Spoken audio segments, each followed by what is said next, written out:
Gente, olha só, o presidente da China, Xi Jinping, desejou melhoras a Lula após o presidente brasileiro cancelar a viagem ao país asiático por conta de um diagnóstico de broncopneumonia e também de influenza. Em um post numa rede social do porta-voz do Ministério das Relações Exteriores da China, o líder chinês reiterou que espera que o encontro ocorra o quanto antes. Lula estava com viagem marcada à China para sábado, mas foi diagnosticado com uma broncopneumonia 2 dias antes e na quinta-feira e ainda precisou reagendar esse compromisso para este domingo. No sábado, o presidente constatou também que a infecção viral era de influenza A. O presidente, então, decidiu cancelar esse encontro com Xi Jinping sem uma nova data após conversar com a equipe médica. Ele, antes desse cancelamento de domingo, também quis encontrar o Lira.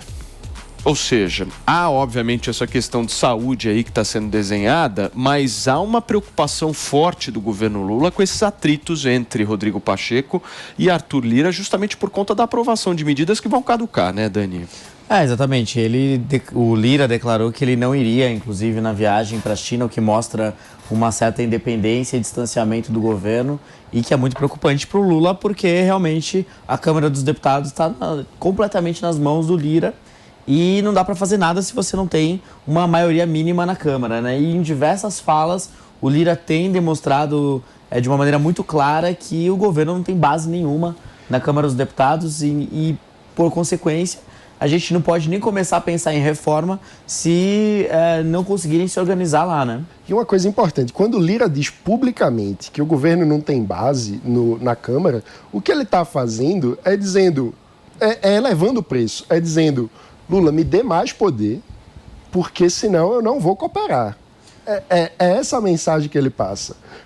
Por quê? Porque ele tem a Câmara na mão. Então, se ele diz que o governo não tem base, o que ele está dizendo é, para eu ajudar, você tem que me ajudar mais. Ou seja, a perspectiva de orçamento secreto você está me ajudando muito pouco. Exatamente. Ou seja, ele está barganhando mais poder ainda para... É o famoso criar dificuldades para vender facilidades. Ele de boba não tem nada, né? Então vamos lá e vamos entender, né? Que ele realmente tem muito poder. Agora, eu não acho que ele tem mais poder que o Lula.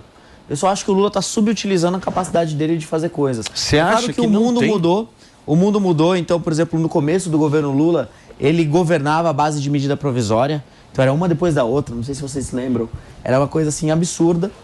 Hoje em dia ele já não tem mais tantas condições de fazer isso. Até porque o Lira, até o rito da medida provisória, o Lira está puxando para ele e quebrando o rito tradicional, que é de uma comissão inicial entre Senado e Câmara dos Deputados. Ele está puxando já direto para a Câmara dos Deputados. Então aumentando o poder de barganha dele em cima também das medidas provisórias. Agora, eu acredito que se o Lula tivesse do lado dele pessoas capacitadas e preparadas e motivadas e ele estivesse num outro momento com mais energia, é o mesmo problema e talvez o mesmo problema esteja se desenhando quando também com o Bolsonaro. O Bolsonaro ele ficou rodeado de pessoas que orbitavam ao redor de fãs.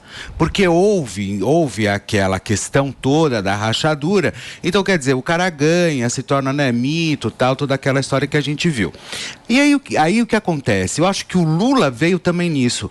Por exemplo, assumiu novamente a esquerda no Brasil e aí vêm os fãs e começam a orbitar ao redor, ao invés de ser profissionais, né? De falar, olha, não, vamos por aqui, vamos por ali. Não, eu acho que fica essa cambada de fã e não deixa o cara trabalhar. E daí tudo que ele fala é regra. Não, você está certíssimo, claro, é por isso mesmo que a gente tem que fazer. E o que a gente viu no governo Bolsonaro, com o tempo, ele foi cedendo cada vez mais espaço para o Centrão, para o Arthur Lira, colocando pessoas, inclusive do Centrão, no Ministério da Casa Civil. Então, o status quo de poder do Centrão no Congresso ao fim do governo Bolsonaro era de controle de alguns ministérios muito importantes, como a própria Casa Civil.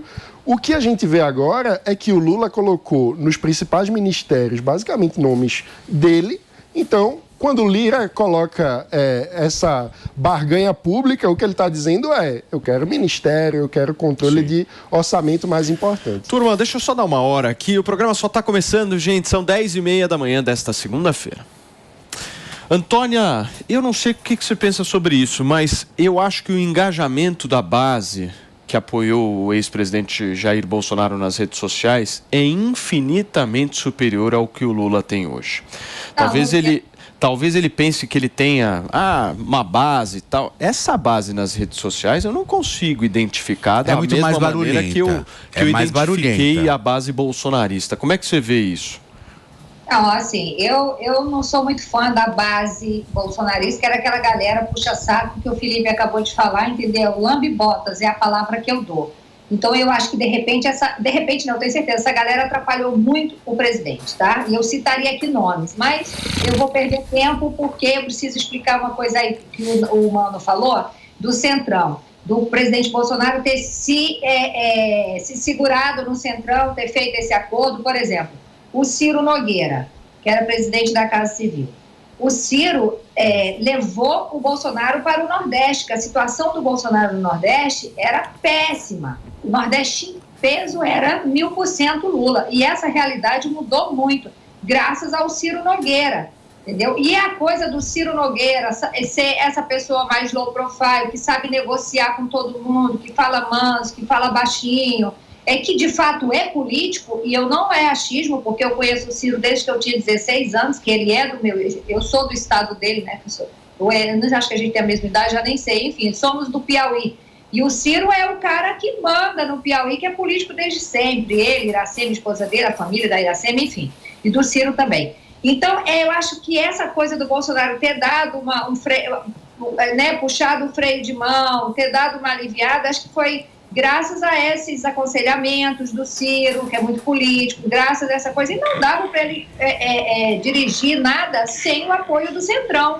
sabe? Porque quando eu entrevistei o Bolsonaro, que ele era pré-candidato, na cabeça dele, ele ia fazer o que eu fiz na minha campanha. Eu vou trabalhar sozinho, não quero saber de esquerda nem de direita, eu vou sozinho. E o resultado não dá para comandar um país sozinho, né? Não existe isso. Não. Então, eu acho que foi benéfico esse apoio, né? Com a minha leiga opinião, que eu não entendo nada de política, eu acho que o Centrão só ajudou o Bolsonaro. Não tinha como ser de uma outra forma.